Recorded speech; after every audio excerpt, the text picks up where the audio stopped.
First of all, I want to welcome all of you to the Washington, D.C. office of the Hoover Institution. My name is Mike Frank. I'm the director here. Honored to have you all. Very important topic, and we have a wonderful keynote speaker to kick things off this afternoon. And my job is to briefly introduce Congressman Luke Messer, hear his remarks, and then we'll get to leave within about a half hour total allocated time, about 15 or so, maybe even 20 minutes for Q&A. So think about your questions now when the roving mic gets to you, okay? Luke Messer, he is a real neophyte in Congress, elected in 2012. He serves on the House Financial Services Committee and the Education and Workforce Committee, more relevant to today's topic. He may be a neophyte, but he's already the number 5 member in the House Republican leadership team. He chairs the House Republican Policy Committee, where he's done excellent work on a whole range of issues. So whether he likes it or not, he has to be many miles wide and a few inches deep. But I can tell you the one issue that he's a whole lot more than a few inches deep is educational policy, especially education choice. Congressman Messer founded the Congressional School Choice Caucus. In Indiana, he was the president and CEO of School Choice Indiana, president and CEO of Hoosiers for Economic Growth. He's been a longtime advocate for school choice ideas. And I'll just make one personal note that in looking at his bio, what you realize is Congressman Messer was not born with a silver spoon in his mouth. He's come out of a very challenging upbringing, done great. His mom is here today. I want to welcome Mrs. Messer here. And one thing I've noticed in my time, and I had a tenure way back when at the Department of Education when Secretary Bennett was trying to reform things, is that when you grow up the way Congressman Messer did, a lot of us did, you tend to have this most natural gravitation toward the ideas that anchor school choice. And it's really a wonderful thing to see because your passion and your motivation is coming from the purest, best source. And I think you'll see that today when Congressman Messer speaks to us. So come on up and please give him a warm welcome.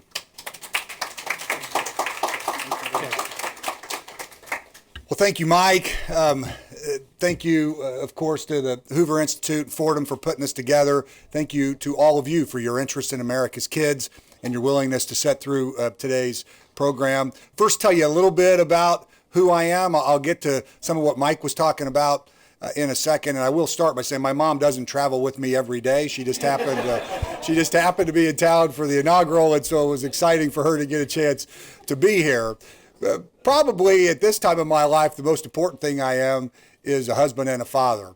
I'm a father of teenagers, a 13-year-old daughter, a 12-year-old who might as well be a teenager, and my 9-year-old son who is trying to keep up. And those of you who have been teenagers or who have raised teenagers or who are about to raise teenagers, that you know they can keep you humble, which is probably pretty good in this job because we have, a lot of sometimes exciting events. So the most recent big event, which was a precursor to what will be the big events of the next few days, was the election of the Speaker. And any of you that know how the election of the Speaker is done, it's a very grand ceremony where every member in the House chamber speaks by voice their nominee for Speaker. So many of my Democratic colleagues, of course, said Nancy Pelosi. The traditional way to do it on my side for our candidate would be to stand up and say Paul Ryan. Occasionally you'll get a word or two put in about the Clemson football team, or somebody will have their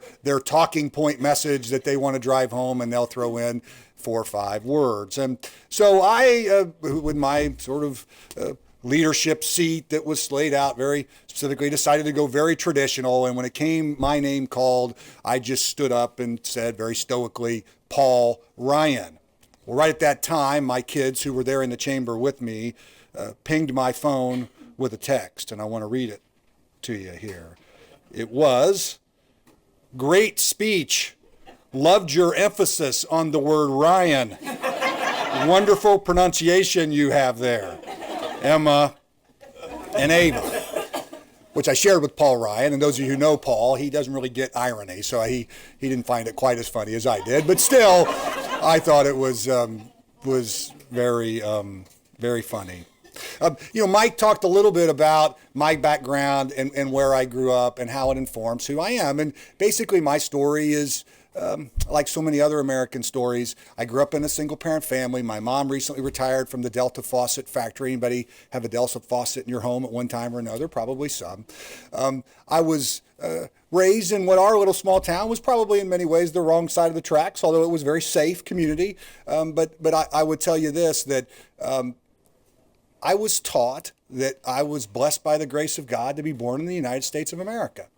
And that in our great country, if I worked hard and stayed focused, anything was possible. Who knows? You might even grow up someday and be a U.S. congressman, right? And because my mom never doubted that, my brother and I never doubted it, and I've seen through incredible opportunities, I was, by the way, a product of the local public school system, that it's really very much been true. And that in America, if you work hard and stay focused, anything is possible.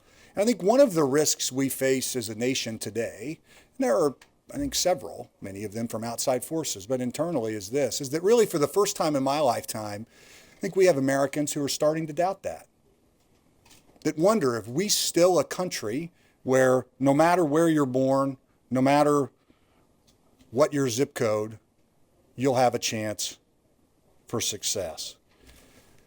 Part of my career when I was a state legislator is, and this has sort of been a consistent pattern in my life. I actually showed up as a state legislator, not knowing I was going to spend most of my time on education. But what I found when I got to the state legislature is about half of what we spent as a state in Indiana was education dollars. So if you wanted to be a very good state legislator, you had to learn a little something about these issues.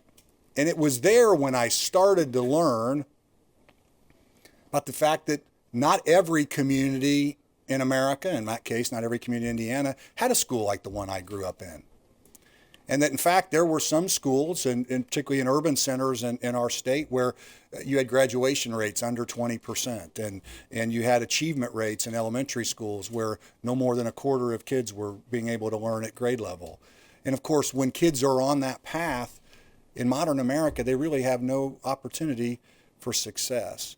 So I started working on these issues. First, I did a lot of work on dropout issues in Indiana, and because of legislation we were able to pass, Indiana's graduation rate has gone from the mid to low 30s nationally, it was around 70%, to now almost 90% graduation rates, top 10, based on a set of policies we won't discuss today, but those of you who are interested, I'd love to talk to you about it on a different day. It was, of course, a lot of hard work from superintendents and principals and teachers and parents and kids that got us there. And I also got very engaged in the choice movement, first as a legislator, later as the executive director of an organization called School Choice Indiana. And most in this room, because you're a group of people that know a lot about this issue, probably know Indiana is one of the shining stars in the educational opportunity in America. We have about 200,000 kids in our state that are, in one way or another, have access to alternative school options. Homeschool, virtual school, charter schools, private school choice. Probably the biggest program, in fact, the biggest program, 75,000 kids in Indiana have access to our open public school enrollment program, where Indiana is a state that as a resident of our state, you can go to any other public school in our state. In fact, we have circumstance in our state where there are neighboring communities buying billboards in the community next to them, encouraging people to come next door. And along the way, through all that competition, we're creating better opportunities. And all that brings me to, I think, where we are today and why I think this is a standing room only crowd and how they've sold this out is I think this is a room that would know very well the way this movement has grown across the country, and we now have an opportunity to bring this debate in a big and robust way to Washington, D.C. Probably most of you in this room saw at least a little bit of Betsy DeVos's hearing yesterday, so I'll take a second to comment on that. First, I think it's very important to those that are interested about where we're going to understand that Mr. Trump picked Betsy DeVos to be the Secretary of Education for a reason.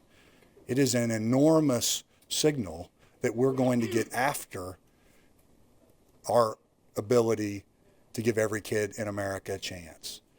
And I thought Lamar Alexander said it perfectly yesterday when he made the point that Betsy DeVos is on the side of America's kids.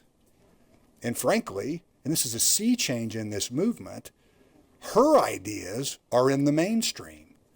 And the folks that are criticizing her are the folks that are out of step with where most Americans are on these issues. In survey after survey, 70% plus of Americans believe that every kid in America I have an opportunity to go to a good, quality, safe school. And that if their local school is not one of those things, that the parents ought to have an opportunity to direct them in another direction. And when you get into minority communities and communities where these schools sit at home, rural communities too, some rural communities in America, the numbers are even higher. I want to talk to you just a little bit about, I think, what we need to do to capture this opportunity in this moment, and then hopefully take some questions from you. First, I want to talk to you about how important it is that we dream big. And that to me is what is so exciting about today's forum and what we're doing. One of my favorite stories about dreaming big is a story I heard attributed to Arnold Palmer. And for those of you, I see varying ages here, if you don't know who Arnold Palmer is, although since he passed away recently, of course, most people do, but he was sort of the Tiger Woods, or now I guess we would say the Jordan Spieth of his day, right? He was this glamorous golfer, an international star who knew kings and queens and movie stars and would sort of travel the globe. And he told a story of once golfing over a weekend with a Saudi Arabian king. And at the end of the weekend, the king said, you know, Arnold, I want to give you a present for this time we spent together. And I said, I don't need anything. He said, no, I mean it, we need to. Arnold said, okay, send me a golf club, right? So at first he didn't think much of it, and a few weeks passed, and he started thinking, I wonder what kind of golf club I'm going to get from a Saudi Arabian king. You know, will it be solid gold? You know, might it be ruby studded? And a few more weeks passed, and he went out to his mailbox, and he got a note from this king. And when he opened it up, it was the deed to a golf course off the coast of Africa, right? Right? And the point of the story, right, of course, is that kings don't think like you and me, right? that they have a broader vision. And I think often when we are approaching these issues, we just don't think big enough. Secondly, I think we have to make clear the practical case for choice, the fact that the truth is the statistics are there, that we now have decades of seeing these programs work, and in many places achievement numbers have improved, and virtually no place anywhere has someone been able to show that numbers have declined because of those opportunities. But we must never cede ground on the moral case for choice. You know, one of the things that I do almost everywhere I go in the country, every time I'm back home in my state, is I try to go to a school, talk to parents, teachers, and kids. Had an opportunity recently to go to the Basis Academy here in Washington, D.C., which has a STEM curriculum, kids on a college prep course. Every kid in that, I mean, they have kids in that school from every zip code in the District of Columbia. Every zip code in the District of Columbia. And we had an opportunity after my visit there to have a question and answer session with the students from that school. And you know what the very first question they asked me? It was this: Congressman, why don't my friends and neighbors, or in some cases my brothers and sisters, have the same opportunity I have? Of course, I didn't have a good answer for that. This room would know there's at least 1 million kids in America on wait lists to go to the school of their choice. And no child should have a wait list to their future. Now, many of you here are part of the broader school choice movement. I think it's time to plant a flag here in Washington, D.C. in the same way that we have planted flags in other states around America. I'm not telling you that I know this is going to happen in 6 weeks or 6 months, but there is an opportunity. And by the way, I understand that for the vast majority of kids in America today, 80% plus of the funding for their education comes at a local level. But we are still in Washington, D.C. talking about billions of dollars and millions of kids that's lives could be changed if we structure our programs in a way that provides better educational opportunity. And I frankly believe, and let me tell you, the left understands that if we win this argument here, it will be won all across America. That's why I appreciate your willingness to step up. And I'll leave you with this thought and then take any questions you guys might have. And it's just really simply this. Make no mistake about it. You saw in yesterday's hearing, the status quo is a fierce fighter. But folks, we are on the side of the angels on this one, right? We are on the side of America's kids. We are on the side of America's parents. Our ideas are in the mainstream. Their ideas are out of step with what the American people already understand. We just have to have the courage to weather the storm, do what we know is right, and deliver for the kids of America. Thank you all very much. I don't know how much time that was, but however much time's left, I'm glad to answer questions. Thank you.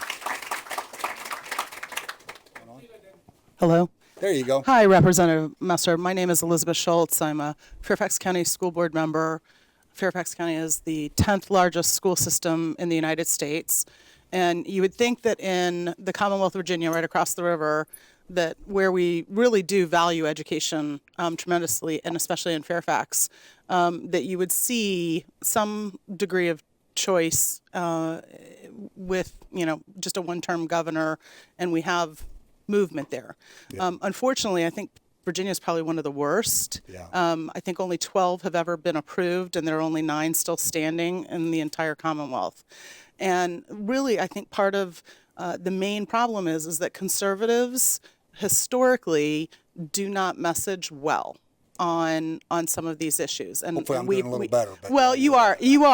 But as a whole, we sort of have ceded, CEDE, the ground to progressives for a very long time in the education arena, and haven't been articulate about why this issue matters and how it can make the difference for many children. And instead, the red herring of this takes money away from other public school children is allowed to run the table as, quote unquote, the message. Yeah. And there's so many teachers that are not in unions that aren't governed by a single message. And even in Fairfax, we've had teachers come to us and try to start a charter school, and it was shut down. So what do you see as the main effort in changing the message so that we're better received? Because it's a good message. It's a healthy message for kids. So great question. First, leaders matter. I think we've got a new cavalry coming to town in a way that's going to make a big difference. I think that's one. 2, as we talked about earlier, we have to stay focused on the moral high ground. The fact that we are on the side of America's kids.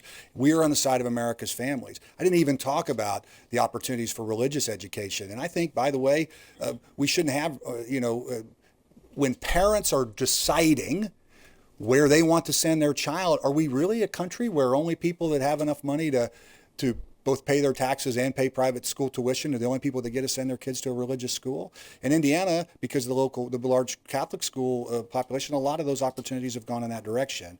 But I think if we stay focused on the fact that the results are there and that the best decider of a child's future is their parent, we have the moral high ground.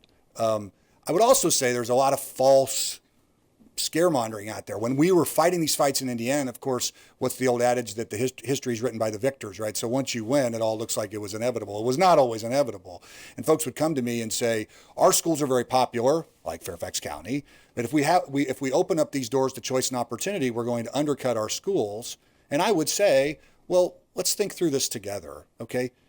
It could be true that you're doing a fabulous job in your local school and people are very happy with the product. Or it might be true that if you open up the doors to choice, people might pour out of your school en masse. But somehow those two things can't be true together, right? And what we've seen, of course, in our state is that hasn't happened. That the concentration of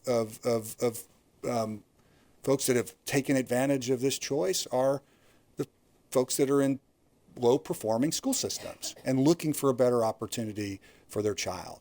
The reality is this, right? I mean, the status quo has a lot of advantages. The monopoly has a lot of advantages. Sports teams and all kinds of other things beyond that. So I think we can't see the moral high ground, and we have to shoot straight about both the results of these programs and sort of the illogical argument that the left wants to put forward. I think beyond that, look, this is a mix of a movement. Not everyone who's in this movement is, of course, a conservative, right? And under what that modern label would mean. There's folks across the spectrum that want to see kids have better opportunities in America. But I think part of what we have to do within the conservative movement is help people understand that while I've read the Constitution and I realize that it doesn't say anything about a federal Department of Education, when you lead with that argument, you basically sound to parents like you don't care about the thing that's one of the highest priorities in their life. So my argument to my friends that think that way is, look, here's a way to devolve the powers of the federal bureaucracy by empowering parents, right? And isn't that a beautiful way to win the argument and deliver better results for America's kids? So I think we have both those factors. And by the way, that's part of the challenges we have. Listen, anybody that thinks this fight's going to be an easy one in Washington, I mean, it won't be just the left that are criticizing some of these ideas, and we have to persuade and help people understand how this is probably where they already are. They just haven't thought about it yet. My question concerns how much money should follow the student. The money, whether it's vouchers or charters, the calculation is based on the students.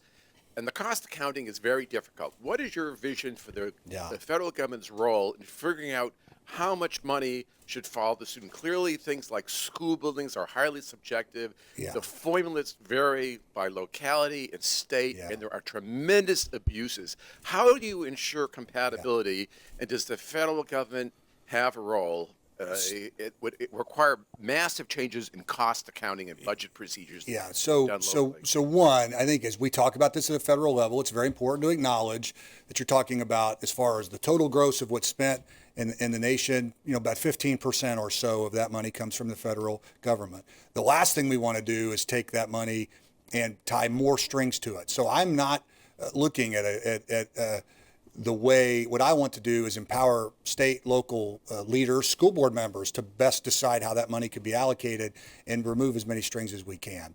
I think the sea change we need to bring as a nation is a step away from seeing those dollars as dollars to the system and a step towards seeing those dollars as dollars for the kid. One of the challenges that we've had with charter schools or other schools of choice in state is that almost everywhere those schools get less money than the broader public school does per kid. In fact, part of the debate in Indiana, frankly, in selling it, was that there would be a delta, money left over, that would come to the broader school system for these kids that we were both getting the school of their parents' decision, their decision, and often more affordable. So I think that's the change that we have to think about is these dollars are really there for the kids. And I think today you're going to talk a little bit, for example, about what that means from a Title I perspective, which is a big, tough policy issue that we've got to work through, because historically Title I dollars have gone to the school, the institution, based on hitting a threshold of poverty in your district. I think we've got to move past that way of thinking, in part because it's not fair to kids who fall in the same demographics, but might be in a school system that doesn't hit the demographic measures that allow those monies to be there. But your point, I mean, your point is a very good one, and it's a complicated thing we got to work through. I think if we stay focused on kids, we can find our way through it. From Franklin County, Virginia, and I've done some research with regards to this topic, and a lot of mine evolved around political culture and school choice. And one of the things that is talked about quite broadly is from a constitutional perspective. The federal constitution is silent. The state constitutions, the majority of them have an education article. What's your thoughts on the Blaine Amendment language that's in constitutions with regards to restricting public dollars to public education only? In Virginia, that is an issue because of the way our Constitution is written, as well as giving local school boards the authority for decision making in the education system. And one more point is I'd like to share is that our current state superintendent, ironically, created the second charter school in the state of Virginia. So I find that interesting too. Yeah.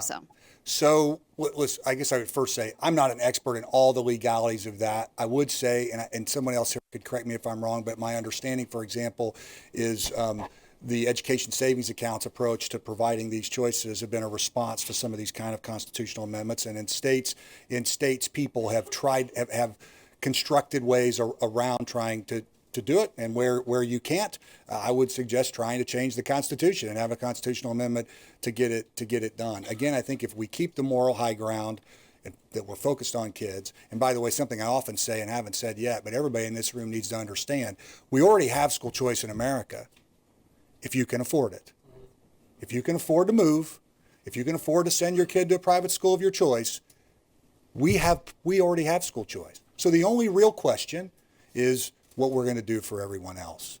And what's ironic is that while many of these ideas have started in a more partisan basis in states, they rarely stay partisan, because as the folks that are served by these programs begin to enjoy the benefits of those programs, many of the leaders from those areas come along.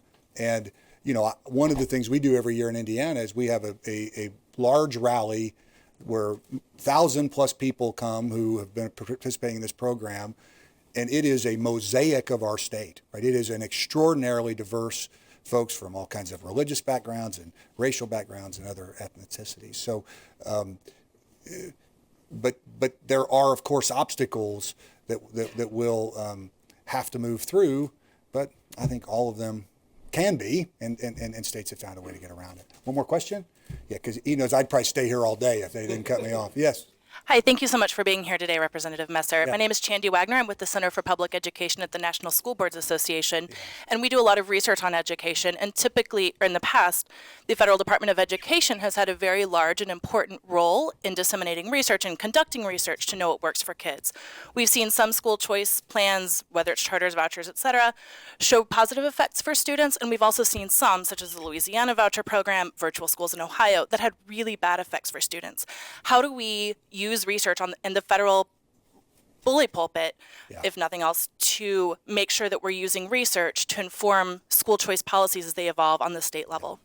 Well, a couple things there. One, I think you've hit on one of the appropriate roles of the Federal Department of Education is to have research and help disseminate it and make sure that we're doing the right thing by kids. Secondly, while we didn't talk about it yet, and I'm sure others will, accountability is an important part of these programs. In fact, in Indiana, for example, all kinds of charter schools have been closed because they haven't delivered for kids. I might just suggest to you, though, that I'm not aware of one public school in America, traditional public school, that's ever been closed for low performance, right? So, in other words, there is an accountability in the choice movement that is often not there in the broader public school system. And when we look at where we respond, I think we've got to step into the fact that it is an incredible injustice for kids to be sent to a school where they have, where the results show they've had very little opportunity to learn, and just count on the fact that somehow over the long run we'll make better decisions and provide reform for them. Because the promise of long-term reform doesn't mean very much to a third grader that's in a class where they have very little opportunity to learn how to read. So I think you're right. Accountability is incredibly important. We ought to bring those accountability to all of these programs, but we ought to apply that same accountability to all the schools, all the educational options folks have. Beyond that, I guess I would say, listen, I understand that all of these debates. They've been going on for a period of decades. And for example, the challenge you talked about in Louisiana was one that was that, of course, was born out of disaster, came into the reform of their program. I mean, if the changes tried to deal with that, there were challenges that were discovered, and then the local community stepped forward and tried to help solve those problems. And so what I would try to stay away from is a sort of federal set of prescriptions where we try to find a one-size-fits-all federal approach. And I would trust the state leaders and school board leaders in those communities that I believe, I mean, I'm just not aware of one community in America that doesn't care about their kids. You know, and I think we at times have this mindset that somehow the dispassionate Wizard of Oz of the federal government is going to have more sensible ways of trying to figure out the best results for our kids than the local school board would be.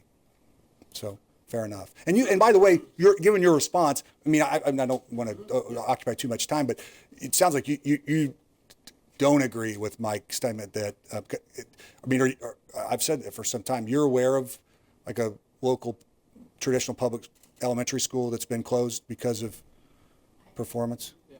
Okay, well, good. I'll quit saying that. Okay, so I'll quit saying that because I wasn't. I'm certainly aware of other schools of choice that have been. That's okay. Great. This is a two-way street. Yeah, I learn. You learn every day. All right. Thank you very much. Thanks. Thank you very much. All right. Thank you, Congressman. All right. Hey, everybody. I am the other Mike, Mike Petrilli. I'm the president of the Thomas B. Fordham Institute and also a research fellow here at Hoover. Really appreciate Hoover hosting us, this fantastic space, and being such a fantastic partner.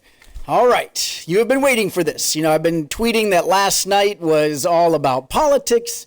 Now we are going to get into policy wonkery. It is Revenge of the Nerds, people.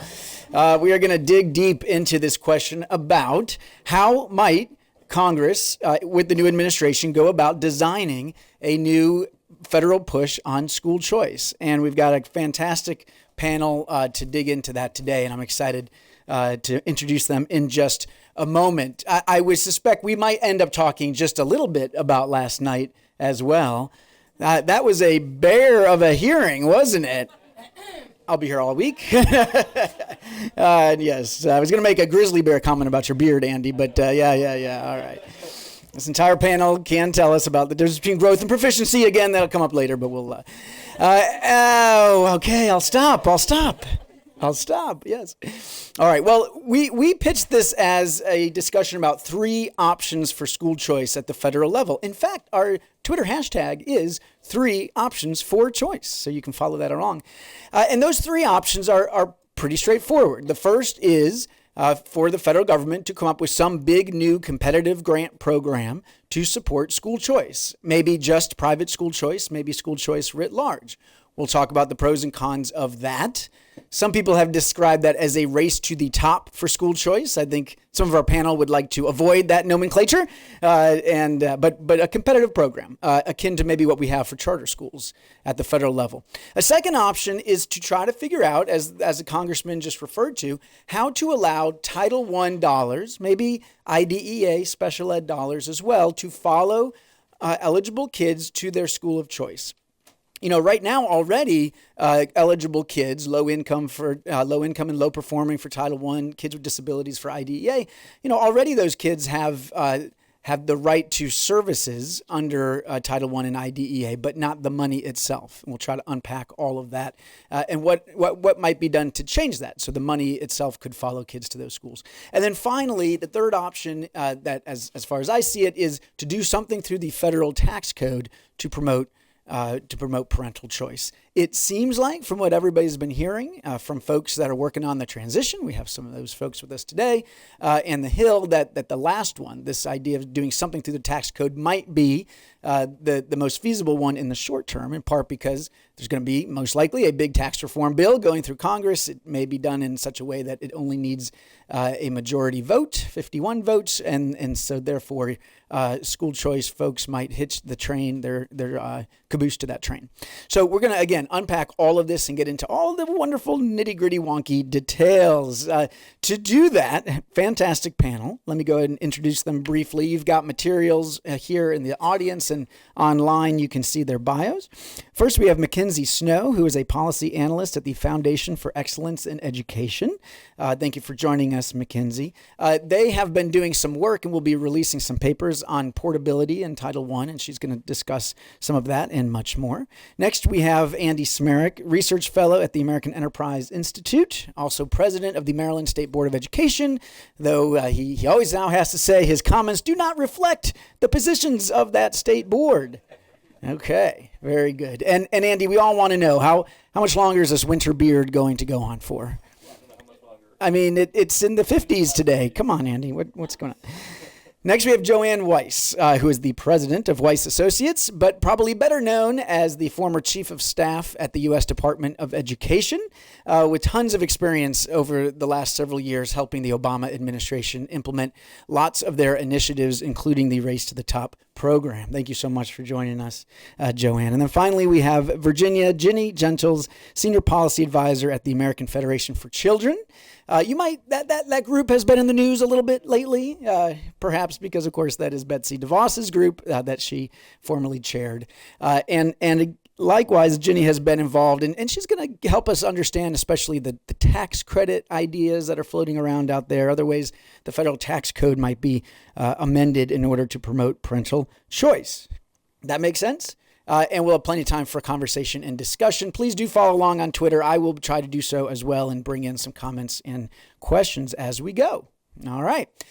The first basic question, and again, Congressman Messer referred to this a little bit, is that some of us are a little skeptical that it's such a good idea for the federal government to do any of this, even if we support parental choice, even if we support private school choice, as I do. Let me just say, as somebody whose two big loves in education policy are standards and choice, and has lived through the experience of seeing the federal government almost kill our effort to bring higher standards to this country. Common Core, ring a bell, anybody? That I'm a little nervous about the federal government doing the same to my other love, school choice.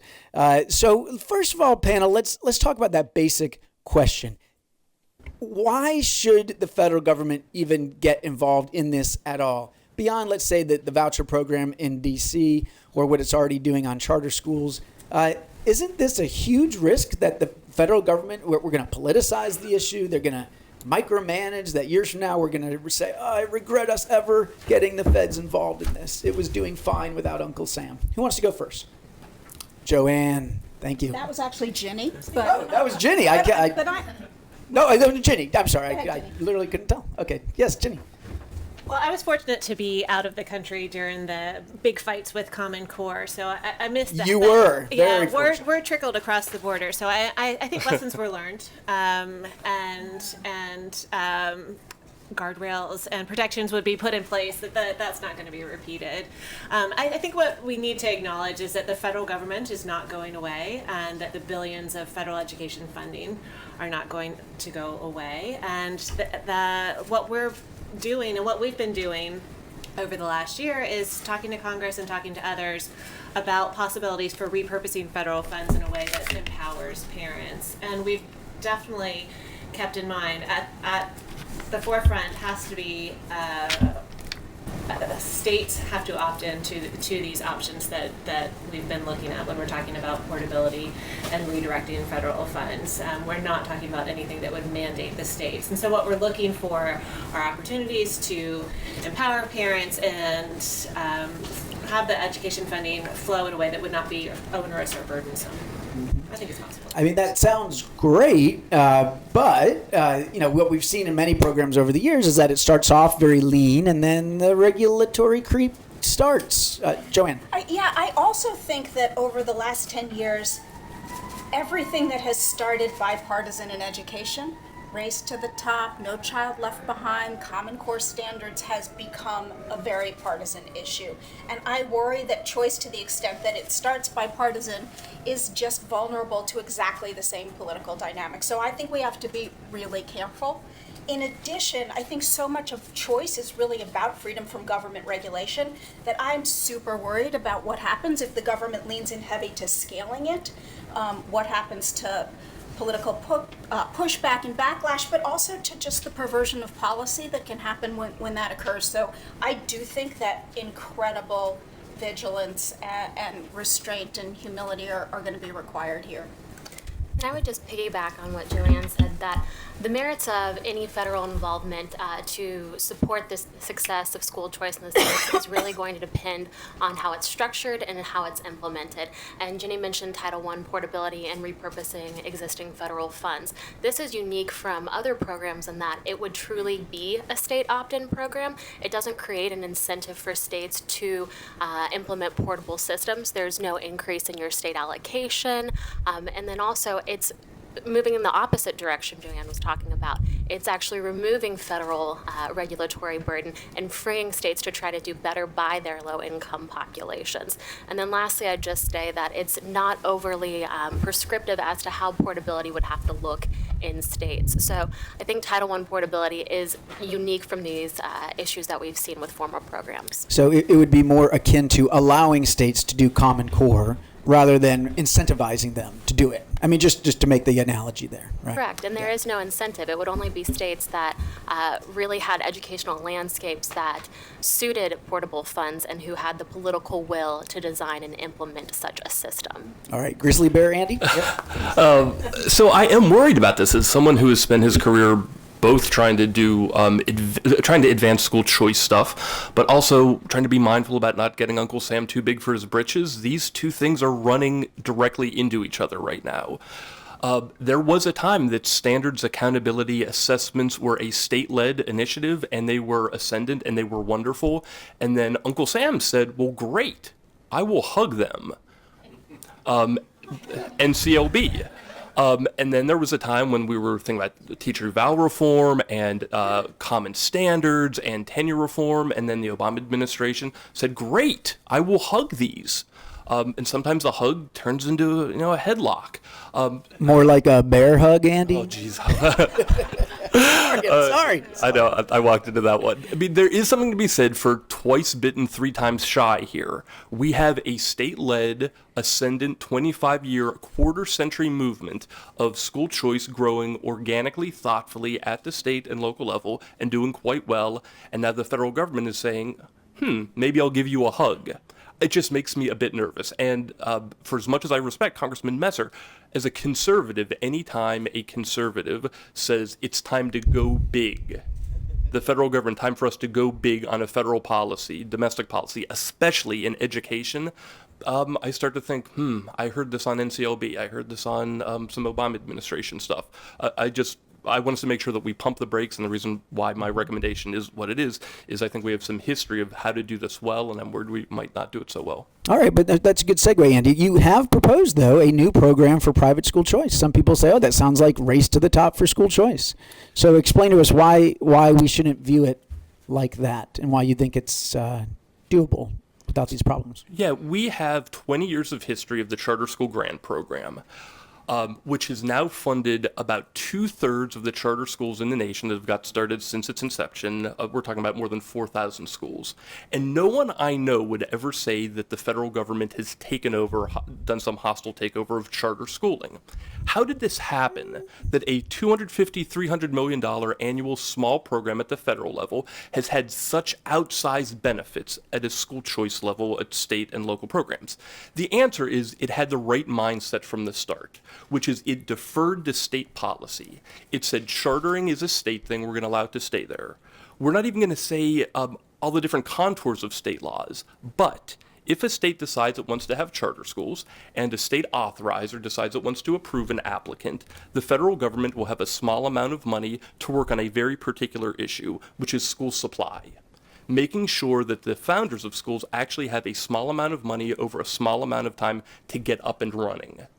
And so the federal government was modest both in its size and its ambitions, deferred to state policy, and ended up having this huge return on investment, investing in all these schools in a light touch way in a short time period, and leading to all of these great schools where literally hundreds of thousands and in time millions of low-income kids are going to have access to these schools for a small investment. So this is a way for the federal government to look at private school choice.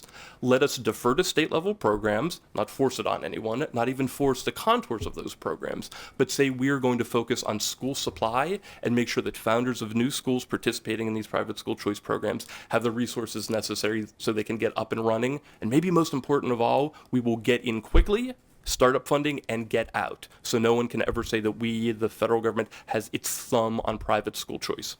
Yeah, but I guess, Andy, I would push back a little bit that some people would say the federal government has tried to micromanage charter schools. I mean, that, from the very beginning, there were incentives for states to adopt certain kinds of laws. Now, those might have been well-meaning. They wanted them to be laws that actually would lead to charter schools, and rather than the kind they have in Virginia, for example, where there's almost no charter schools. Okay. But over time, it got more and more onerous. So now the most recent one, they are worried about whether you're serving enough special education kids and ELL kids. And, there was a lot of debate for a long time. Charters wanted to have different lotteries in order to create a diverse student enrollment, and the federal government wouldn't allow you to do that. So it's not like the feds have had this great ability this great discipline to say, oh, well, on this issue, we're going to restrain ourselves.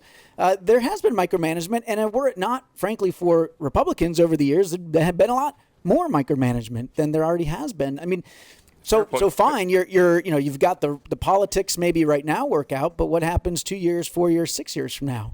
You are absolutely right that Uncle Sam has a voracious long-term appetite. Every time he gets involved in a policy matter, the next administration decides, well, we can do a little bit better. Let us have a little bit more authority over it. And the Obama administration, let's just say they were not bashful about having their federal priorities inform a bunch of different programs, including charter schooling. There is a very simple answer to this question. I just call it the Lamar Alexander answer, which is what he did in ESSA. Essentially saying we know what the U.S. Department of Education will do if we give them a whole lot of leeway on writing regulations, on writing guidance. We will simply write into the statute, you cannot do that. So this should be a parsimonious bill saying we will have a small amount of money, we will give it to founders of schools that are authorized underneath of these state programs, and the federal government cannot do laundry list. It worked for ESSA and it could work here. Yeah, I mean, so count me still as skeptical. And again, and the issue is that for private school choice, these regulations, quote regulations, have a big impact. We know. For example, are private schools allowed to use their admissions standards or not? Reasonable debate about that. Now, some people say it's unfair. They get to cream. On the other hand, most private schools, if they're not able to use their admissions requirements, will say, hey, we're not participating. That's what makes us a private school. Likewise, on religion, are they going to say they have to stop teaching religion or allow kids to opt out? That's a deal breaker for a lot of them. Or Congress decides, well, you have to teach evolution, or you have to, that these are all issues that could really torpedo these programs. So, all right, let me get Joanne in here. So, Joanne, we will try not to speak about that program that goes by RTTT, but you learned a few things about competitive grant programs in your time. You've got some lessons for the new administration and Congress. What do you think? Why a competitive grant program is still a good way to think about this issue? Well, I think there's a lot of lessons, probably enough fodder for multiple other panels. But let me just pull out kind of a couple lessons and use that to segue into why I made the recommendations that I did. One lesson that I think the administration probably doesn't want to hear right now, but I think they'll find it to be true when they get inside, is that at the federal level, capacity building, providing support, and providing guidance matter a lot. States have very low capacity in general, and any of these programs that they're trying to do that need to go through a channel into a state, they're just going to need more support than people think. Policies, no matter how simple, that hit low capacity systems turn into compliance exercises instantly. Like, that's just the reaction that a low capacity system has when a policy hits. And if you don't want it to turn into a compliance exercise, you not only have to be very smart about the policy you design, but you also have to provide support and guidance. The second thing is, I think competitions can be very good vehicles for changing the status quo if they're done right.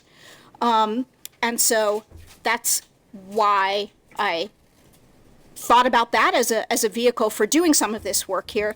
And they're good reasons for, they're good vehicles for changing the status quo for a couple of big reasons. The first one is, if it's a good competition, it will incent and spur innovation and creativity in ways that can be incredibly, incredibly helpful to the system. They empower applicants. They identify and highlight excellence, which I think is something we do way too little of in education. We spend way too much time thinking about all the things we need to shut down and way too little time learning lessons about what's really working and trying to spread and disseminate those. And they become just a good marketplace for ideas. The second thing that I think is important about them is they're voluntary. So only those with the interest, with the political will, with the local support to do it apply, and that increases the chances for implementation success. But I think if you want to have impact with any policy, you need to start from principles, and you need to clearly identify what those principles are. The principles need to be coherent, and they need to be consistent across your program. So that's why I'm not calling these policies. They really are sitting at a higher level, and they're you trying to think about, if in this case my goal is, so I actually like Andy's program on the supply side. And I think there's a number of private foundations as well as federal programs that can help seed the supply side. I think there's a lot we've learned about the demand side and the ways in which the market doesn't actually work the way we need it and want it to in order to enable the kind of school choice we want. And I am a Democrat who's in favor of school choice. There's many of us. We might draw the lines on the sandbox slightly differently than some of our colleagues on the other side of the aisle. But I mean, I think that we are all in this to try to provide families with real opportunities for high quality education for their kids. But if you're going to do that, I think there's a number of things that experience of the last 20 years of doing this and research has told us that need to be in place. And I think you need to articulate these principles. And I also think that, I guess to the point Ms. Schultz made, the bully pulpit is very powerful. It's not always used well, and principles can help you articulate and explain to people what matters and why it matters, and I think that is another lesson from this administration. I think they used the bully pulpit very well. You may or may not agree with what they said, but I think they understood the power of that, and some consistent messaging is critical, or else it's just muddy, it's not very bully. Okay, so given that, I articulated in my paper what I believe are three important principles for rationalizing and helping the demand side, helping parents. Like, what does it mean if you're really trying to put families first and figure out how to put policies in place that support families?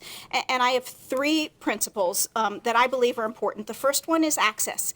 Just saying that every family has the same chances of getting a spot in their desired school as every other family.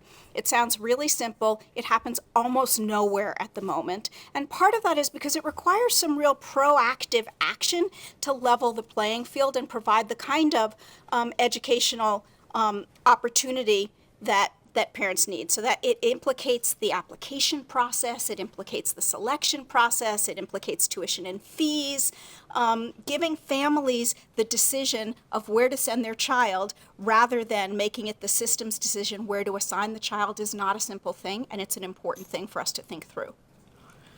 The second principle is information, just transparency. Parents need good information. They need relevant information that matters. They need accurate information that they can trust. They need it in a timely fashion so that it matters to them, and it needs to be understandable so that they can interpret it.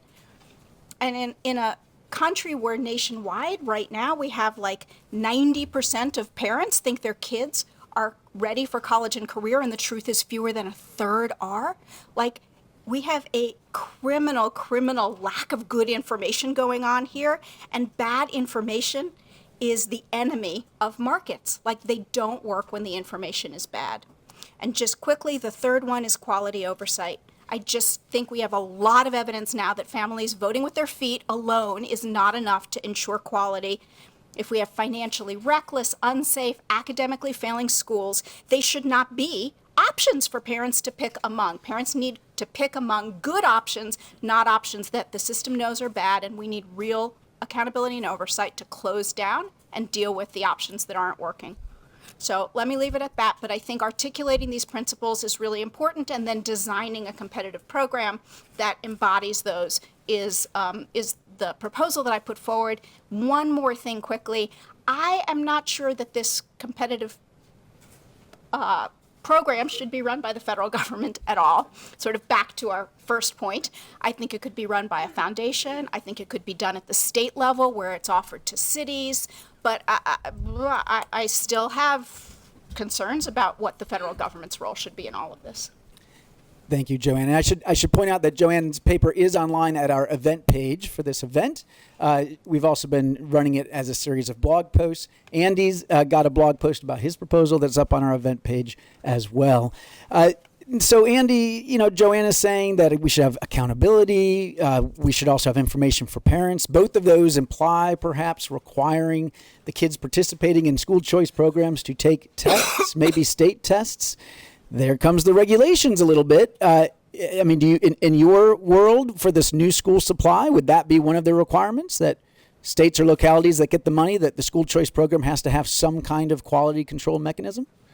So I have a very particular view on what I think the right answer on this is, but in my proposal, I took the second big lesson from the charter school grant program, which is it did a great job of working on supply, but I think what the charter school grant program missed early on is the importance of authorization, making sure that states have the resources and have done enough thinking about the accountability side of the new schools that got started. So my proposal suggests both resources available to states so they can bolster the supply of schools in the private school choice program, but also cordoning off some amount of monies so states can start to explore the right answer to this question. And this is how I articulate it.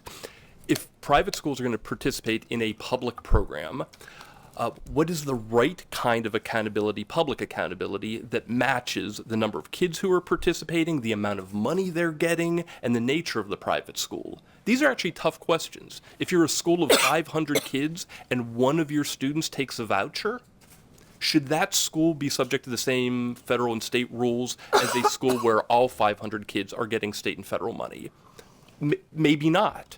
Should they all have to take the same state tests, or should they just take a test that is nationally normed and can be publicized? Or is there something to be said simply for not test-based, but having parental information, so you do more transparency than accountability? I don't know the answer on this. What I would like, though, is for us to work on two tracks: increase supply, have states do that, and have states think about what accountability could look like, however they want to start to define accountability in this new world.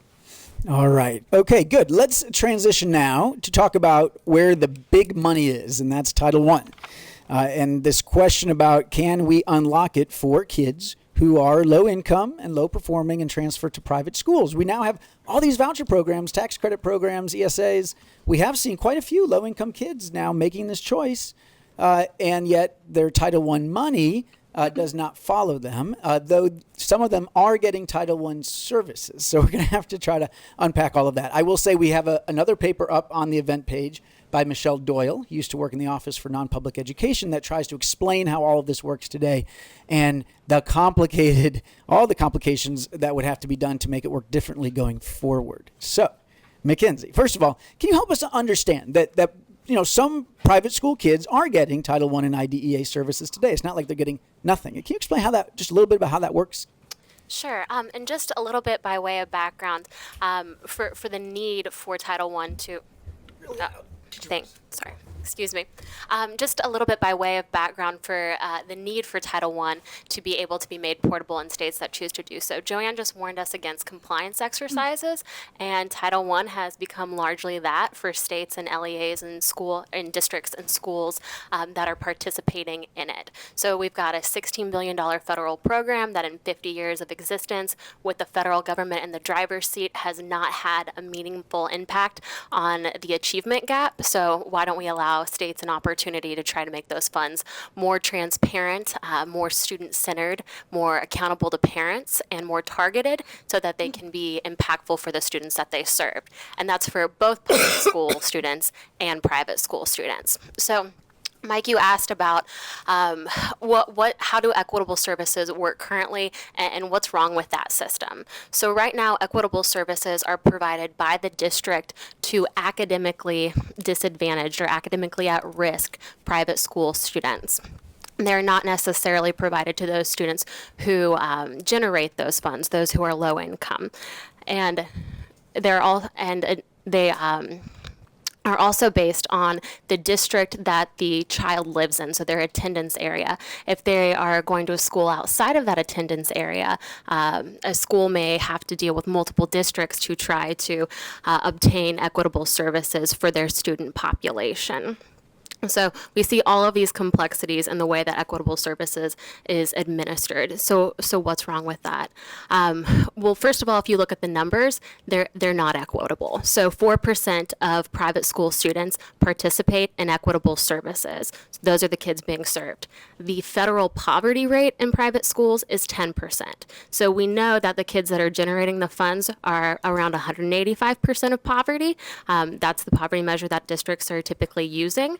And at federal poverty, 10%. So clearly, the idea that there is less academic disadvantage or less economic disadvantage in private schools does not explain away that difference. The next piece is that private school students and parents and teachers don't have an sufficient say in the services that are provided to students. And then just practically, when you look at the structural incentives, these are district officials, public school officials administering services to private school officials who may not find it worth it to navigate an extremely complicated Title I system for the few students that they're able to guarantee equitable services for. All right. Wow. So clear as mud, right? Super clear. So again, to repeat, because this is important, that the private schools are supposed to get access to these services, or their kids are, right? But first you got to decide how much money is available in the pot, and that depends on the percentage of low-income kids living in a particular area, and how many of those kids you have. It gets complicated whether you've got multiple districts at play, but just because you're low income doesn't make you eligible for Title I services. You also have to be basically academically needy.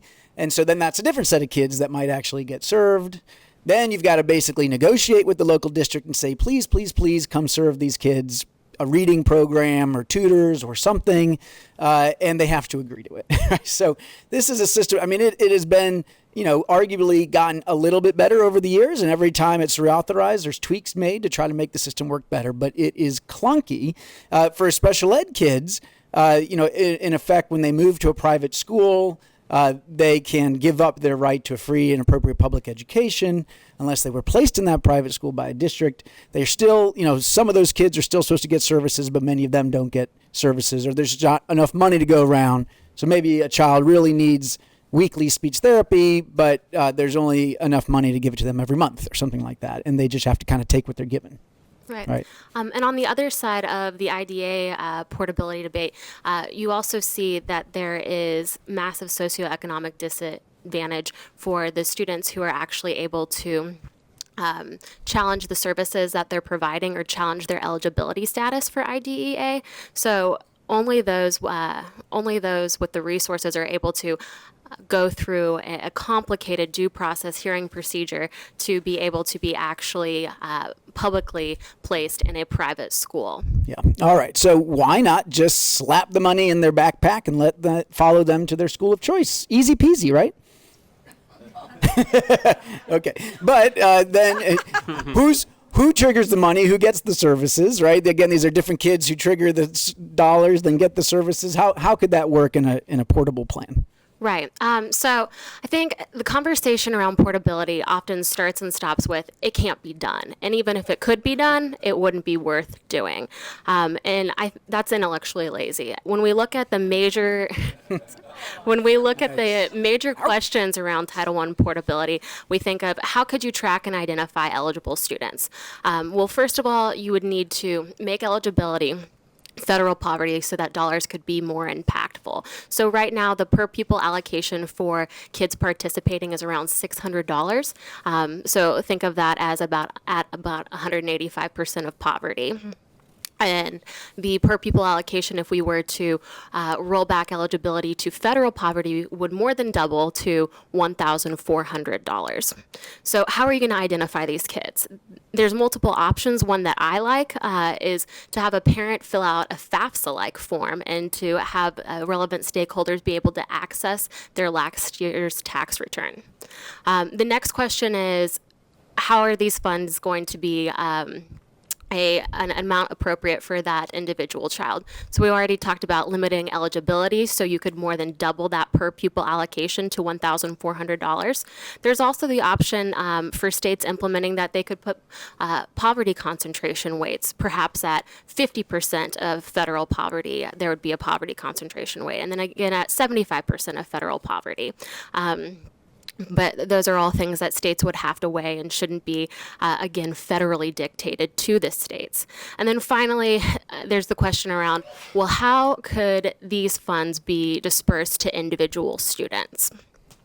Into parent-directed accounts that they could use at state-approved educational uses. And we should look to state success for this. Nevada's Education Savings Account program has been implemented by its Department of Treasury and is really unique in that it's got an online hybrid portal system where when a transaction is being made from a parent to a provider, both of those parties have to confirm that transaction, and then the administrator gets an update in real time, and then you have an electronic record of all those transactions.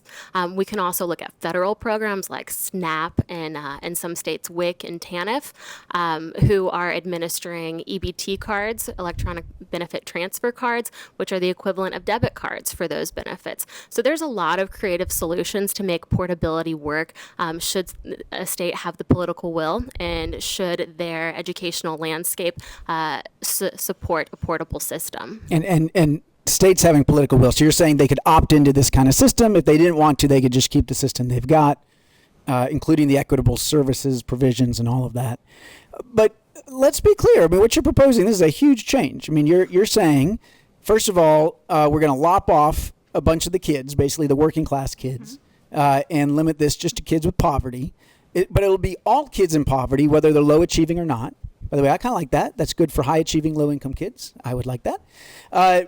But then when they get the money, that potentially we're not just allowing it to follow them to their school of choice. We could actually give it to the parent as a debit card, and they could spend it on any educational services. But that means that public schools suddenly might get no Title I dollars. And even the private schools might get no Title I dollars. Title I might all go to tutoring instead. I mean, this is all true. Oh, and on top of it, you want to get people's tax returns. I can hear the Jeb Bush fans just going crazy at this point out there on the internet. I mean, what? So, I mean, first of all, am I being fair? And how is this ever going to be politically feasible to get done? Well, there's a few premises that we'd want to clarify, and the first being that Title I funds would never flow to private schools.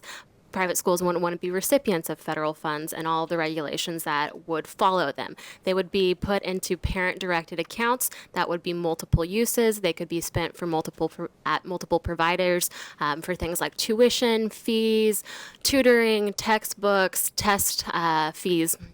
So a parent would be directing those funds.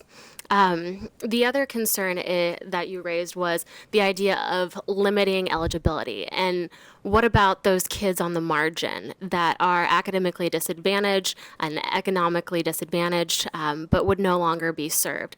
And all students absolutely deserve the opportunity to access high quality options.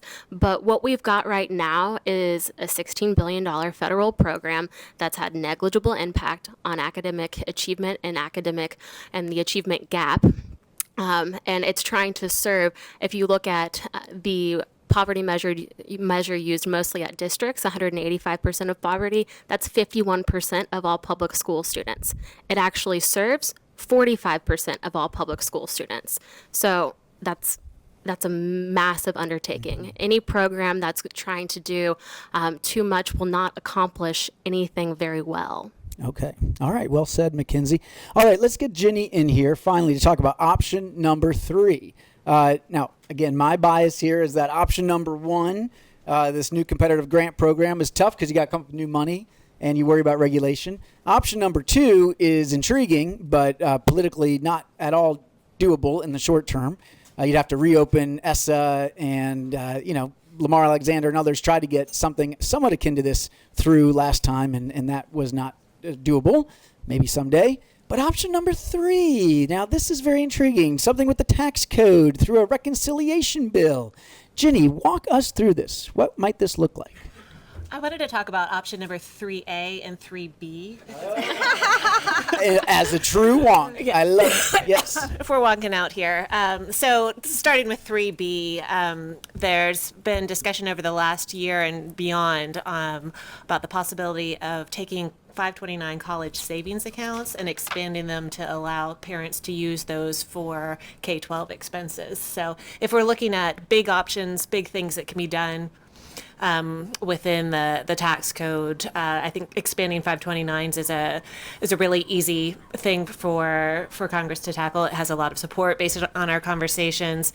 There's precedent for it in that Congress expanded 529s to create ABLE accounts, allowing parents of students with special needs to have an additional savings vehicle for those kids. So we're just talking about erasing that oddly existing bright line between K-12 and college, allowing them to use those 529 college savings accounts. And to be clear, for those of you that don't, have little young kids, children and are frantically saving. Yes, I will go check my 529 accounts after this. Yes, 529. Sorry. But yeah, what are those? And those are those are accounts that allow parents to put funds in.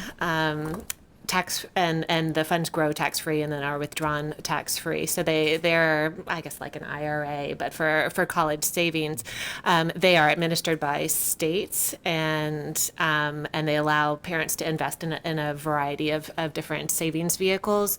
And they have grown significantly. I think that there's I'll get back to you on the numbers, but I feel like it's like over 600 billion are invested in those right now. People will say that, hey, almost no poor kids benefit from this. This is a middle class, upper middle class, so rich kid giveaway. So, conservative leader Mayor de Blasio would take issue with that, Mike. Intrigued where this is going. Yes, this is going that 529s absolutely have champions for the 529s for low income students have champions at the state level. We know that quite a few states have programs that provide seed money for 529s, just opening up these accounts for low income kids and provide matching funds for parents who might be able to put a little bit in. And it's not just parents that contribute to these. Extended family, others can contribute to the accounts as well. And Mayor de Blasio recently announced a pilot program in New York City to implement 529 accounts eventually for all New York City students. He's starting with 15,000 in what I think is perhaps a lower income area of the city. And there's a match of public and private funds, I believe, involved there. So there's bipartisan support. Tell us about 3B. Okay, so that was 3B. Back to 3A. So 3A is what I think Mike. That was 3B. Okay, 529 is 3B. All right. Yeah. So the big thing that Mike wants to talk about today is the idea of a federal tax credit scholarship program, or a tax credit for contributions to a scholarship program. So what this is doing is taking an option that exists in, I believe, 17 states. 17 states have state tax credit scholarship programs, some of which have been in existence, for example, in Arizona for a very long time, some of which are of a significant size. Florida's program has been around since 2001 and has grown to serve 97,000 students this school year. The way these state programs work, individuals or corporations, depending on the state, and or corporations can contribute to a scholarship granting organization. That's a nonprofit that exists basically solely to award scholarships to eligible students. So individuals or corporations contribute to the scholarship granting organization, receive a tax credit from the state for the equivalent of that contribution, and then the scholarship granting organization then awards funds to eligible students, which typically are low-income students. The proposal that has been put out in past Congresses that's floating out there as a possibility for the incoming administration would complement those state programs, add to them by introducing a federal tax credit for contributions to SGOs, scholarship granting organizations. Oh, don't stop there. Now, come on. We got to get into the details. Wonk it up. Okay. All right. So how exactly? So let's say I'm doing my taxes. I decide I would like to contribute to the Florida Tax Credit Scholarship Program. First of all, can I do that? I live in Maryland. That's okay.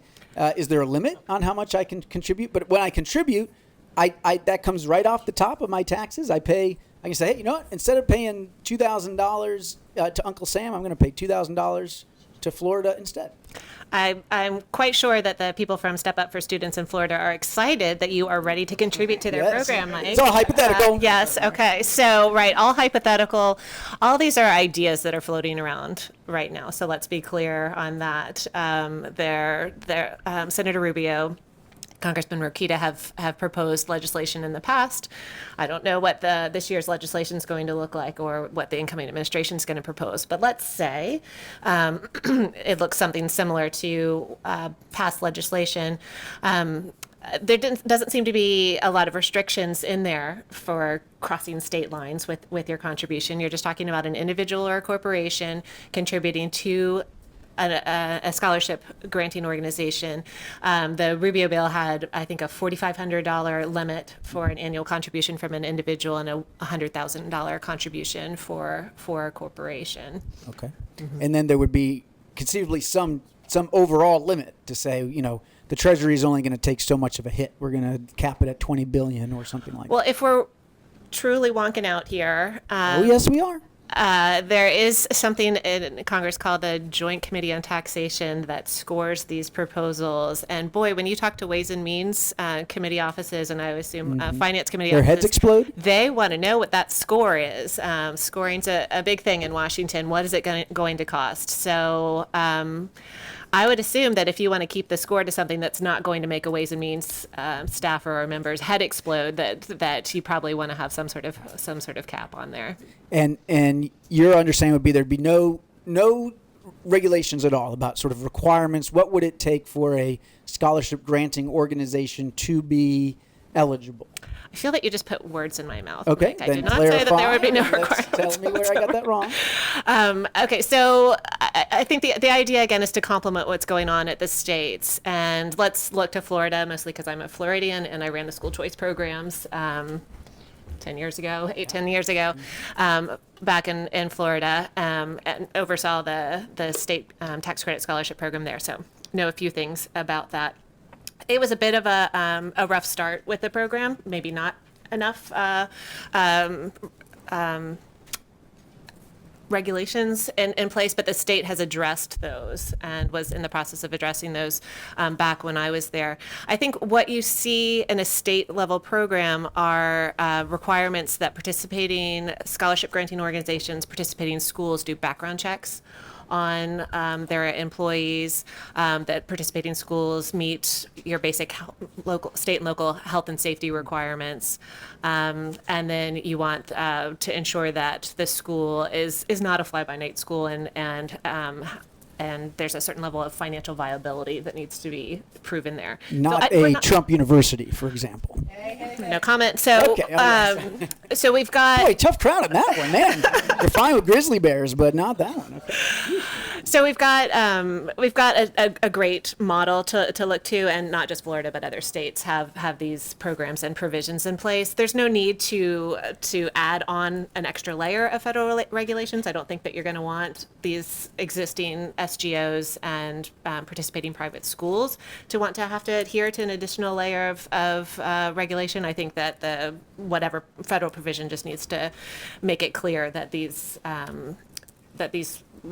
requirements at the state make a lot of sense and should be kept in place. So, and I'd be fascinated to know, like, for what about states that don't have these programs? I mean, could could step up for students and start making scholarships in other states. Kind of intriguing. I mean, again, we don't need to get into all of that. There's some really things. there's a lot of enthusiasm around this proposal, and I do hear people say that the federal tax credit could provide school choice instantly in all 50 states. And I think instantly, golly, the government doesn't do anything instantly. Like this sounds suspicious. So maybe we can say it could provide scholarships easily, or enable an opportunity for scholarships to be provided to students easily in all 50 states. You've got 17 states with programs right now. You've got an extremely effective administrator, for example, in Florida that helps Alabama administer their program. Maybe they could help other states administer the program. And maybe, a scholarship granting organization perhaps is not that complicated of an entity. There are plenty of scholarship organizations out there, nonprofits, that could apply to their state, and even if the state didn't have a program, to be an SGO. There's actually an interesting empirical question here, and I have no idea what the answer is, which is currently any one of us could give money to a scholarship granting organization in any state. I could give the Children's Scholarship Fund in New York and get a tax deduction. Mm-hmm. The suggestion here is you increase probably both the amount of money and the number of people participating by changing it from a tax deduction to a tax credit, because you get more of a benefit on it. So what I'm curious about is in Florida or Arizona, prior to it being a tax credit, presumably hundreds, thousands of people were giving to their local private school scholarship program, taking the deduction away. The empirical question is, when you go from the tax code allows tax deductions to nonprofits, when you do it to a tax credit, how much of an expanse would you see? So in Florida, did it go from 1,000 people, and then now in tax credit, 100,000 people are giving? So we could see, I don't know, a 10% or maybe 1,000% increase in the number of people who are willing to give to these programs. It's interesting. I think the Florida government would want to clarify that there isn't an individual income tax in the state, so move on down. So you're not talking about 100,000 individuals. It's a corporate tax credit there. But Interesting. Okay, so to summarize, we're going to give rich people tax credits. Just working on the talking points here. But this is. But again, the key is we're not talking about parents getting a tax credit to send their own kids to private school. It's about other people contributing, either individuals or corporations that want to do this. Okay. All right. And this is something that perhaps could be just included in the tax bill that goes through Congress, gets passed on likely a party line vote, and that could be that. All right. Stay tuned. Okay, guys, I think I promised wonkery. I have delivered wonkery. Okay, we got into the Ways and Means Committee scoring. All right. Portability, equitable services, everything to your heart's desire. But what are you wondering about? Okay, we're going to start here. We're going to bring around some microphones here and then here. Right in the middle, Clara. Yeah. Excellent. Tell us who you are. My name is Leah Cruzy. I'm an education reform advocate here representing myself. Two forms of school choice I haven't heard about yet today are universal enrollment and magnet schools, which have existed for quite a while. Interested in the panel's thoughts on these, and the opportunity for the federal government to perhaps, there's grant programs at the U.S. Department of Education. When you say universal enrollment, you mean what? Universal enrollment systems? Yes. Okay. Joanne was hinting at that a little bit. You talk about that? Yeah, I think the access principle that I have in mind could be, I think there's different ways to meet these principles, so I don't want to say the way to meet it, but certainly universal application programs like they have in Denver, like they sort of tried to do in Newark, those kinds of things I think do start definitely getting to what I was trying to talk about. Yeah. And I think everybody in the panel is probably pro-magnet school as well, pretty much. We're all cool with that? Yeah. Yes, but they are of a different type. So I just want to call this out, which is magnet schools are almost always traditionally run by the district that they're in, and why charter schooling and private school choice are different is it says it's not just that you have a choice among schools, that you have a choice among operators of schools. Mm-hmm. And so the theory, and I think the evidence out there suggests you're going to have both more different types and more diversity among them if you expand beyond just magnet and enrollment. But one thing I do want to add here, which is a super wonky point, is one thing we've learned at the state level, especially at the city level, is when you go from virtually no market share in choice-based schools to an expansive market share, call it 20, certainly 50% in the private school or charter school, you start to break down a lot of just the economies of scale and things we took for granted in the district-based system, meaning you need a common enrollment system. So parents don't have to fill out 20 different applications. You need to think about facilities differently because a district can't own all school facilities because they're not running all schools anymore. You need a different transportation system because a district can't own all school buses and tell everyone where to go.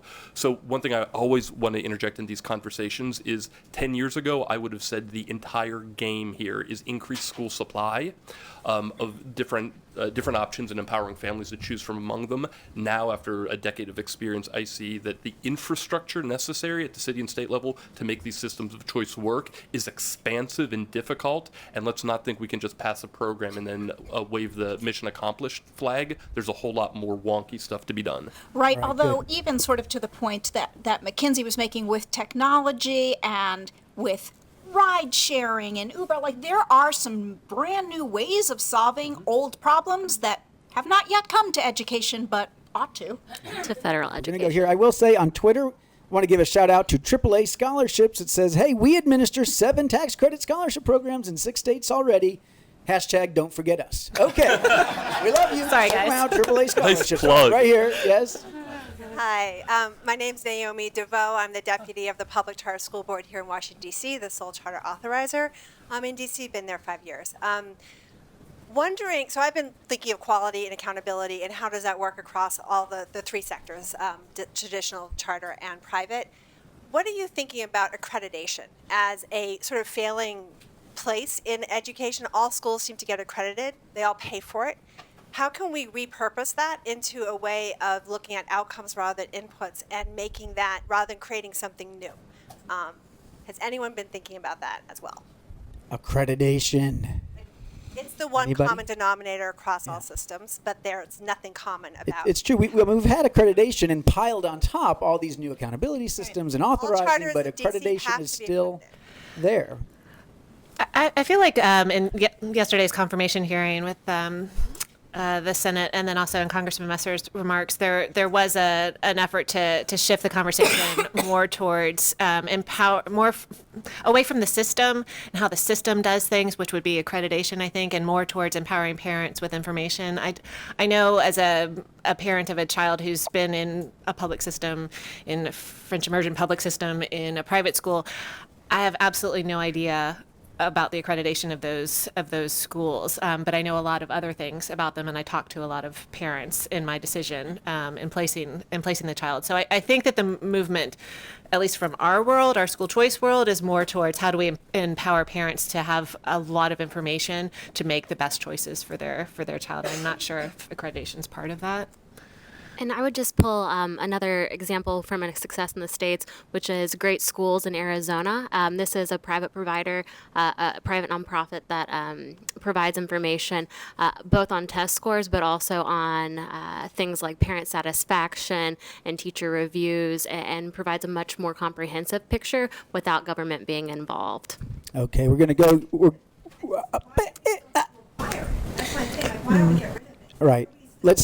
Let's get rid of accreditation. Look, I think it's a great question, and let's That's our hold takeaway. that one and discuss it.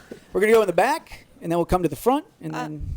Yeah. Hi, my name's Hillary Goldman. I'm with the National Association of Federally Impacted Schools, but I'm actually asking a question as a parent because this is really the first kind of school choice conversation I've been a part of, and I'm thinking as a parent, it sounds really burdensome. I have one job and I only have one kid left at home. And if I had to be researching a whole bunch of other schools, reading all the materials, talking to parents, visiting each school, why aren't we more thinking in terms of making sure my public school is a great public school rather than me having to be burdened with all of this extra stuff? And a lot of the parents that we're targeting with the voucher are a lot busier than I am. Many of them have 2 jobs or more than one kid at home. So I'm just trying to understand the burden and the process for the parent to go through this. So who can talk about some of the best things happening out there in some cities to help parents with this very real challenge? Well, I'd like to even go a step before that and concede the point, which is the district-based system where a kid is assigned to a school based on his or home address is extraordinarily efficient. And it is extraordinarily orderly, and it works great for the technocrats who are in charge of the system. It makes a whole lot of sense. You can understand 100 years ago when we had increasing populations and we wanted to homogenize and assimilate a bunch of different families, that drawing these lines and telling kids where to go to school made sense.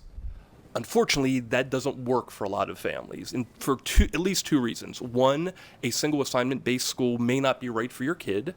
And then the second one, what happens if even if you like that school, the system just can't fix it? It continues to be persistently underperforming. And so that's why many of us believe in pluralism, a diversity of options, matching families with the schools that work best for them, and giving kids an out when their school just isn't working so well. So I want to make sure that I address this. Yes, if it were the case that every single school could be fixed and there were no persistently failing schools, and every single family in America believed that the school their kids were assigned to was the right fit for them, the district-based system is pristine. Unfortunately, those two premises, in my experience, are not true. And so what we're working for, and like what we're working through, and this point about enrollment systems, transportation, funding, on and on and on, is a response to we have developed a new choice-based system, and now we have to figure out all the complications. And I feel like we are in the mess of trying to go to the new system, and we're not there yet, but we're better positioned than we were a decade ago. But you know, there are cities, including Washington, D.C., that have done a good job of moving in that direction. So in D.C., when you go to enroll your child at any school, it's a common enrollment system. And right there, you can see information about school performance. Right. There are school fairs. And what we know about most parents is that they will end up, they're not legitimately looking at 100 different schools. That's just too overwhelming for anybody. They might be looking at 5, generally, in, not so far from their home. And then that gets to be more manageable. Great new group called Ed Navigator working in New Orleans to go even deeper and to do kind of one-on-one services for parents to help them exactly go through this process. So there is a need for action and investment in this area, absolutely. Okay, gentlemen in the front row, by the way, love the cowboy boots. Hey, thank you. Rocking them. Thank you. Nice. Thank you. My name is Mike Webb. I am running for school board over in Arlington, Virginia. My dad started the first magnet school in New Jersey. My godfather was Bill Gray, the former president of UNCF. But my question is, how do I have that conversation with Democrats, liberals, in terms of bringing charter schools and choice? It's the most liberal district in probably Virginia. Joanne, I think that's a question for you. I mean, I think charter schools, I think there's a lot of Democrats that were in favor of charter schools. It was core to the Obama administration's policies. Like, I think you just walk right into the conversation because everybody wants Democrats want every one of their kids and every one of the kids in their district to have good educational opportunities, and I think you just own it and walk into it. It plays, I think this notion of every child deserving a high quality education is a core American value. I think we all believe in it, so I just walk right into it. Good. Okay, over here, we'll do 1, 2, and then 3. Okay. Yes. Again, my name is Karen Hiltz, and I'm a school board member in Franklin County. I just want to make a comment, Mr. Smerek, with regards to But keep it real quick because we're running out of time. well, forget that. No one's mentioned homeschooling. How do you picture homeschooling in this whole school choice scenario? Yeah. Mackenzie, it sounds like homeschoolers could benefit from the approach you're talking about, at least if they're low income. Yeah, so homeschoolers could be recipients if they of portable. Thank you. Homeschoolers could be recipients of portable Title I grants if they chose to, but from many in the homeschooling community, they haven't expressed a desire to participate in a portable grant program, although they are supportive of portability limited to public and private school students and then students pursuing supplementary options too. Okay, right here. Make it pretty quick. Tom Gensel with the National School Boards Association. First of all, thank you. Great discussion. That's a very simple question, which is if money is following the child, it's typically other people's monies, right? It's tax dollars. So I'd be interested very quickly in how the panel feels about that form of accountability, not just on student achievement, but on the use of the tax dollars, regardless of where it winds up going. So on Title I portability with fiscal accountability, public schools would continue to have to show that the Title I funds that they're receiving are above and beyond what the state and local spending is. For schools for parent-directed accounts, that's very clearly a supplement to their education, and whatever educational expenses that they chose to use their funds on, even if it were to be a private school and they use it on tuition, that school would not have to show supplemental services because those funds were very clearly spent on that child. Is your question limited to fiscal accountability? Okay. Okay. All right. We're going to have our last question in the back here. Yes? Hi, Sasha Podolsky with the National Coalition for Public Education, ncpecoalition.org. So you're hugely in favor of all this stuff. Huge, yeah. We represent, we're the largest and oldest coalition fighting school vouchers in the country. I'm interested in why Coverdell hasn't come up in our conversation. We talked about the expansion of 529, but we already have theoretically a savings accounts for private school students in this country. So I'm wondering how that fits into the overall tax credit, tax deduction plan that may be proposed in Congress. Ooh, that is a real softball question for you, Ginny. And I don't mean the kind of softball questions we saw last night. So for Coverdale's, I think there are a couple schools of thought there. Some folks who want to see all options on the table for what can be done in the tax code say yes. Let's take a look at Coverdale's. They only allow parents to save $2,000 a year right now, and there's an income cap on who can contribute. So raise both of those so that they can serve more families, because right now those limitations have limited the growth and the use of that option.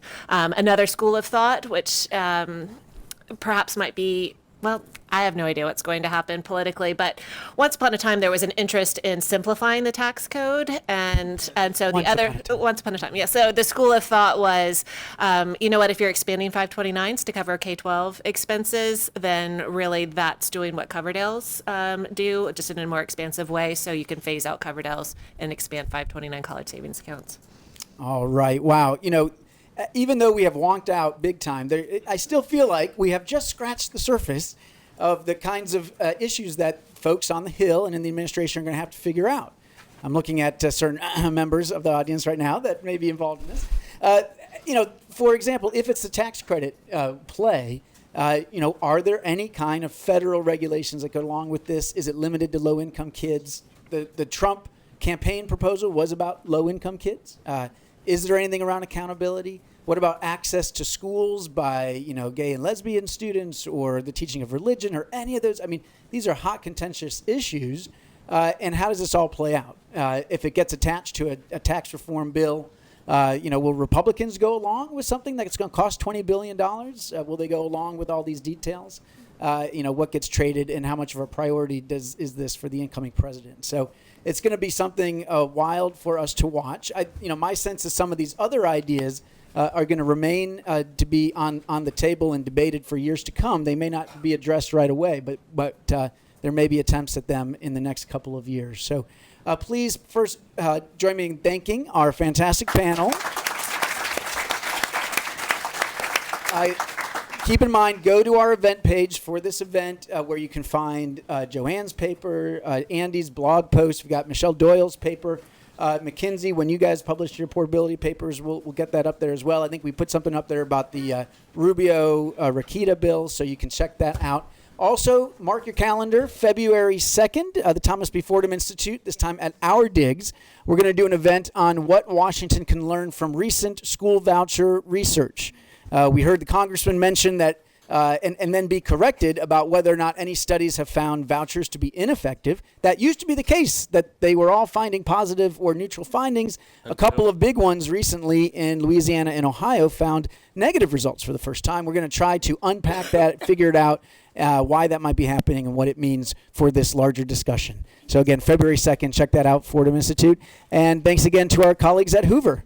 Have a fantastic day. Thank you. Thanks, everyone.